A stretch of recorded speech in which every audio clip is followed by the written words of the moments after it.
নমস্কার and I welcome to national affairs.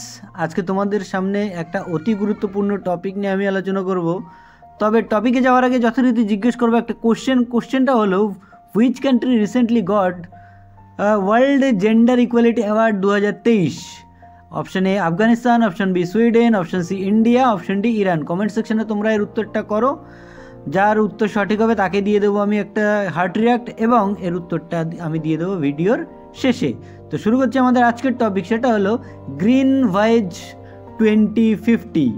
Green voice 2050 একটা interesting একটা টপিক, যে টপিকটার মধ্যে নরওয়ে এবং ইন্টারন্যাশনাল মেরিটাইম অর্গানাইজেশন মানে আন্তর্জাতিক সামুদ্রিক সংগঠন, এদের মধ্যে একটা চুক্তি করা হয়েছে। এই চুক্তির মাছ ধরার যে জাহাজগুলো, সেই জাহাজগুলো অ্যাকচুয়ালি কিন্তু ডিজেলে চলে।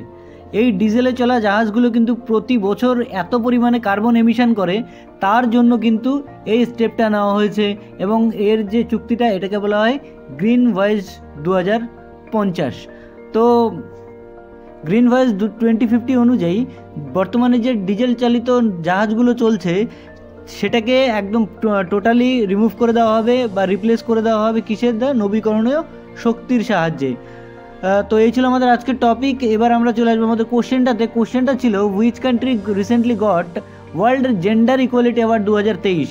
এখানে সঠিক উত্তর হচ্ছে কিন্তু আশ্চর্যভাবে আফগানিস্তানকে এবছর ওয়ার্ল্ড জেন্ডার ইকুয়ালিটি অ্যাওয়ার্ড সম্মানটা দেওয়া হলো। তো এটাই ছিল আমাদের আজকের টপিক। সামনের কোনো একটা ইম্পর্টেন্ট টপিক নিয়ে এসে আমি আবার হাজির হব। সো ততক্ষণ পর্যন্ত বাই।